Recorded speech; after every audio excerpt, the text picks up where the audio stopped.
Everything is just easy now, right?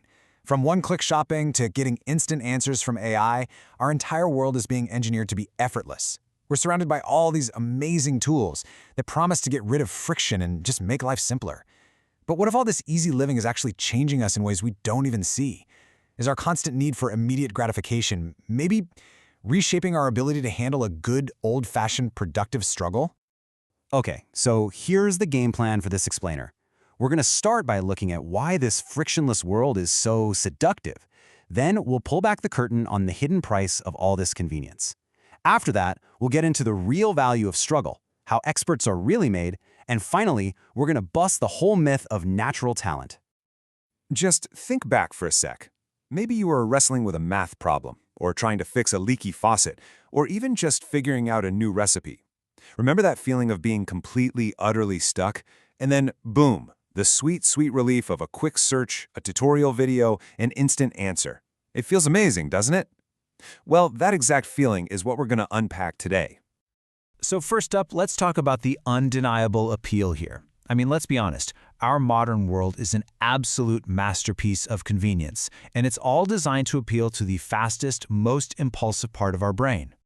There's this really cool idea in psychology that basically says we have two operating systems in our head, System 1 and System 2. System 1 is your gut reaction. It's fast, it's automatic, and it wants that reward right now. It's the part of you that just clicks buy now without thinking.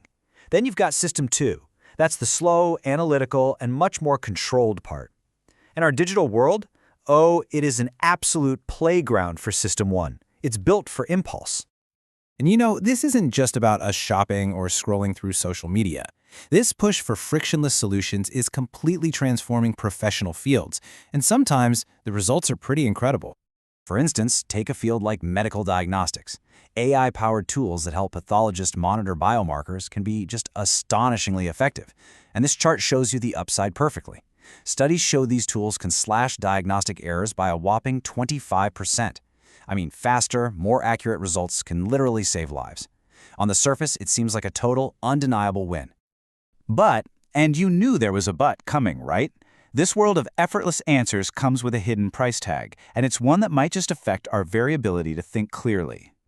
A professor at UVA, Professor Irving, has this great term for it, sticky attention. See, our minds are naturally supposed to wander when they're idle. That's where a ton of creativity comes from. But instead of wandering, we get stuck in these loops, like endless doom scrolling or cycles of moral outrage. We're trading that creative, meandering state of mind for one that's way more anxious and rigid. So here's the crucial point. This isn't some accident. It is absolutely by design. As this headline from the New York Times points out, these platforms are basically in an arms race for our eyeballs. Little algorithmic tweaks in the mid-2010s were specifically designed to get us hooked, and boy did they work. They nearly doubled the amount of time adults spent on places like YouTube almost overnight. And as our attention shifts, we start to lose some really fundamental skills. Research from Patricia Greenfield at UCLA shows us exactly what we're giving up. Deep reading, which has been on the decline for decades, is a key developer of critical thinking, of reflection, of imagination. It's basically a workout for your brain. And when Greenfield analyzed over 50 studies, she found this really clear trade-off. So yeah, we're getting better at visual skills and multitasking, no doubt about it. But those gains are coming at the expense of our deeper cognitive abilities. The very skills you need for complex problem solving and real innovation. So let's circle back to our pathologist example.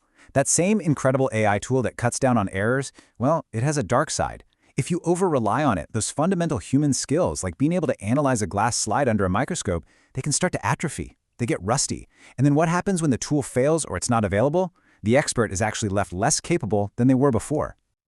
So if effortless isn't the whole answer, then what is? Well, the solution might lie in completely reframing how we think about struggle, not as something to avoid at all costs, but as the very gateway to growth and to peak human experience. You've definitely felt this before. A psychologist named Mihaly Csikszentmihalyi identified a state he called flow. It's that feeling of being totally in the zone, so absorbed in what you're doing that time just melts away. It's one of the most rewarding feelings we can have. And here's the beautiful irony. Even though it feels effortless, the only way to get there is by taking on a real, genuine challenge. This chart explains it perfectly. If a task's challenge is way higher than your skill level, you just feel anxiety. If your skills are way higher than the challenge, boredom sets in. The magic, the sweet spot, happens right there in the middle, in what he calls the flow channel. It's where a task is just hard enough to keep you engaged, but not so hard that you feel overwhelmed. That's the zone for growth and satisfaction. Okay, so flow is the goal, but how do we actually find that channel? And more importantly, how do we stay in it long enough to become a true expert at something? Well, the answer isn't just practice. It's a very specific kind of practice. It's called deliberate practice. And this isn't about mindlessly logging 10,000 hours, not at all. It is a methodical, superstructured process that's designed with only one thing in mind: getting better. And this breaks down how it works beautifully. It's really a four-part recipe. First, you have to zero in on your specific weaknesses, not the stuff you're already good at. Second, you repeat that specific, difficult activity relentlessly. Third, and this is crucial, you have to get constant feedback so you know if you're actually improving. And finally, the motivation has to come from within, a pure, simple desire to get better. A Grammy-winning musician named Trey put it perfectly. He explained that you don't master a piece of music by just playing the whole song over and over. No way. You find the hardest parts, the parts you always stumble on, you break them down into tiny little pieces, and you practice those pieces until they are second nature. That right there is the heart of deliberate practice. And this brings us to our final and maybe most important point. Our culture, we love the idea of the natural. The gifted artist, the born athlete. But when you actually talk to people who are at the absolute tippy top of their fields, a very different story starts to emerge. So, here's a perspective from a photographer named Stanley, who's had some success. He believes that ability is just innate. You either have the eye or you don't. And honestly, it's a common and kind of comfortable way to look at the world. Okay, now contrast that with this, from Miles, an award-winning comic book artist. He completely dismisses the whole idea of talent. For him, greatness isn't something you're born with. It's something that is forged, hour by hour, through thousands of hours of hard, deliberate work. And research backs this up. When you interview dozens of creative pros, this pattern becomes crystal clear. The moderate performers, they tend to practice the stuff they're already good at, and they avoid their weaknesses. But the elite performers, they do the exact opposite.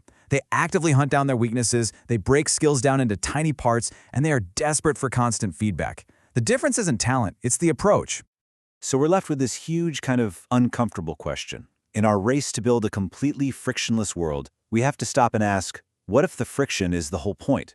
What if the struggle that we are so desperate to eliminate is the very thing we need to become stronger, smarter, and more capable people?